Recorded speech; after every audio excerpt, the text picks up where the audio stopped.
প্রায় সব বাড়িতেই রাতের ডিনারে কি খাওয়া হবে সেটা নিয়ে একটা আলাদাই চিন্তা থাকে। আজকের রেসিপিতে আমি আপনাদের করে দেখাবো কিভাবে কম সময়তে প্রেসার কুকারে আপনারা এই পাঞ্জাবি আলুর দমটা বানিয়ে ফেলতে পারবেন, যেটা আপনারা এরকম পরোটা, লুচি এবং রুটির সাথে আপনারা আরামসে খেতে পারবেন। আর রেসিপিটা পারফেক্ট করার জন্য সাথে থাকবে অনেক tips and tips. By the way, আপনারা দেখছেন কুক ইন মাই লাইফ। আজকের রেসিপি হলো পাঞ্জাবি আলুর দম। তাহলে পাঞ্জাবি আলুর দম বানানোর জন্য আপনাদের লাগছে এখানে 1 কেজি ছোট আলু। আর এই ছোট আলুটা কিন্তু আপনারা বাজারে খুব ইজিলিভাবে সারা বছরই পেয়ে যাবেন। আর আমি কিন্তু অলরেডি আলুগুলো খোসা ছাড়িয়ে রেখেছি।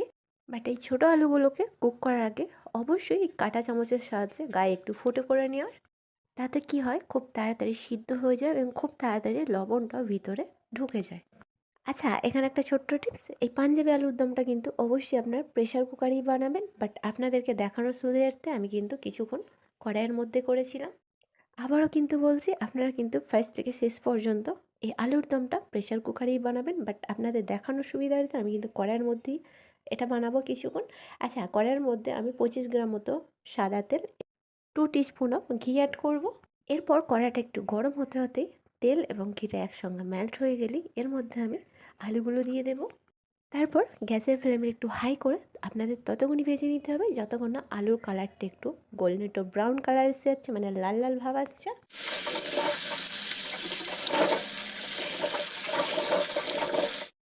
তারপর কিছুক্ষণ ভাজলেই দেখবেন এরকম একটা কালার চলে এসছে। তারপরেই তেল থেকে ছেঁকে ছেঁকে আলুগুলো অন্য একটি পাত্রে তুলে রাখুন।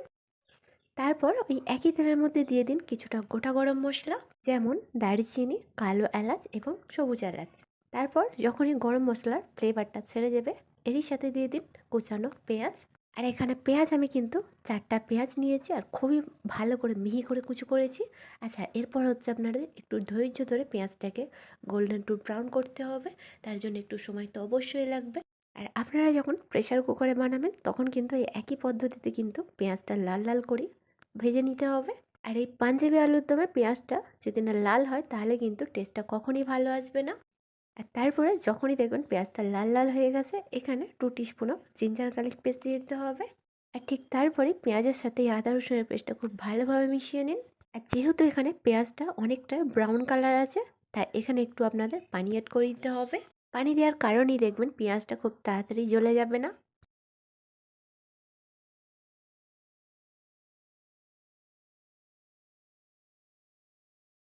এরপর এখানে আদা রসুনের কাঁচা গন্ধটা চলে গেলেই এখানে কিছুটা গুঁড়ো মশলা অ্যাড করব, যেমন 1 টিস্পুন অফ হলুদের পাউডার, 1 টিস্পুন অফ ধনিয়ার পাউডার। আর এরই সাথে কালারটা একটু সুন্দর আসার জন্য 1 টিস্পুন অফ কাশ্মীরি লাল মরিচের পাউডার। অবশ্যই মনে রাখবেন পাউডারের কোয়ান্টিটিগুলো সেমই রেখে।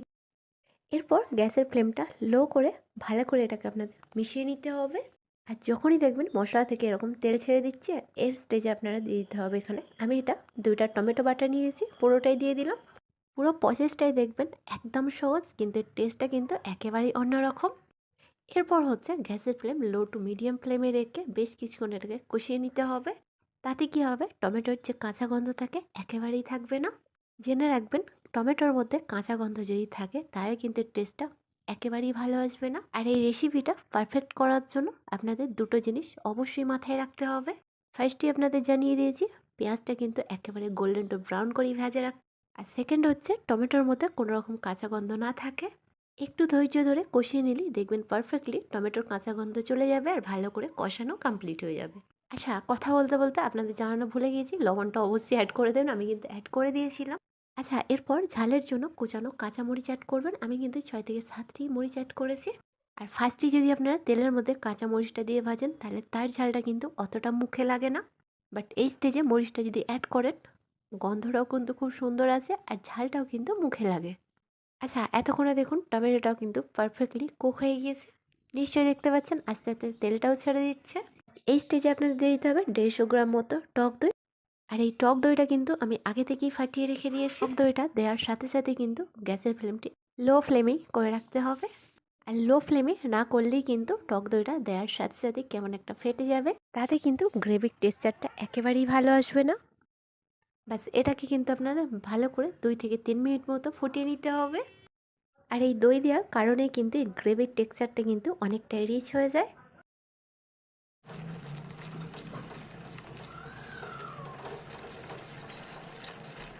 আর ঠিক এই গ্রেভির টেস্টের ব্যালেন্সটা ঠিক রাখার জন্য এখানে 1 টিস্পুনও সুগার অ্যাড করলাম।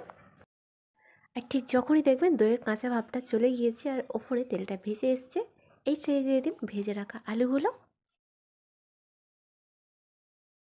তবে এটাই কিন্তু ভালো করে একবার মিশিয়ে নিয়ে আমি কিন্তু ডাইরেক্টলি এটা প্রেশার কুকারের মধ্যে দিয়ে দেব।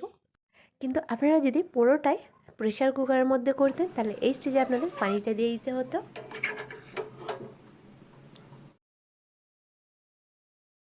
আবারও বলছি, এই রেসিপিটা আপনারা পুরোটাই প্রেশার কুকারের মধ্যে করবেন, তাহলে কী হয় সময়টাই কম লাগে আর খুব তাড়াতাড়ি এটা হয়েও যায়।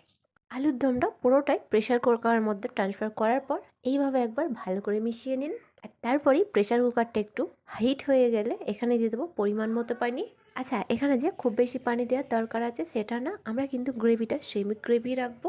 ব্যাস, তারপরে এখানে আর কিছুর দরকার নেই। ব্যাস একবার ভালো করে মিশিয়ে নিয়ে প্রেশার কুকারের ঢাকাটা অফ করে দিয়ে তারপর গ্যাসের ফ্লেম মিডিয়াম ফ্লেমে রেখে 10 থেকে 12 মিনিটের জন্য এটাকে কুক হতে দেবো। আর যদি আপনারা সিটি হিসাবে করেন তাহলে 2 থেকে 3টা সিটি দিলেই হয়ে যাবে। আচ্ছা, এটা যতক্ষণ কুক হচ্ছে তার আগে আমি এইদিকে কয়েকটা পরোটা সেঁকে নেব। আর একদিন কিন্তু ডিনারে যদি এরকম পরোটার আলুর দম হয়, খাবারটা কিন্তু জমে হয়ে যাবে আর ব্যাপারটা কিন্তু মন্দও হয় না। আর যেহেতু এটা পাঞ্জাবি আলুর দমের সাথে খাওয়া হবে, তাহলে এখানে আমি একটু অল্প ঘি দিয়ে পরোটাটা বানাবো। আপনারা চাইলে এখানে পরোটা ময়দা বা আটা দিয়ে বানিয়ে নিতে পারেন, বাট আমি এখানে ময়দা দিয়েই বানিয়েছি।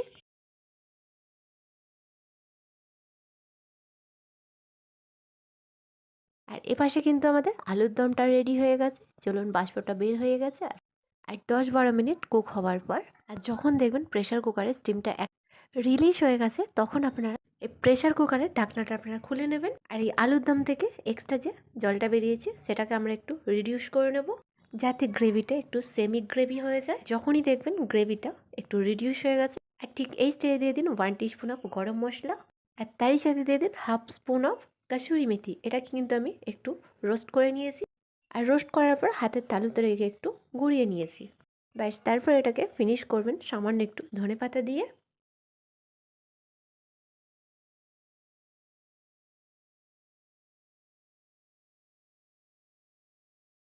নিশ্চয়ই দেখতে পেলেন কত সহজেই এই রেসিপিটা বাড়িতেই বানানো যায়।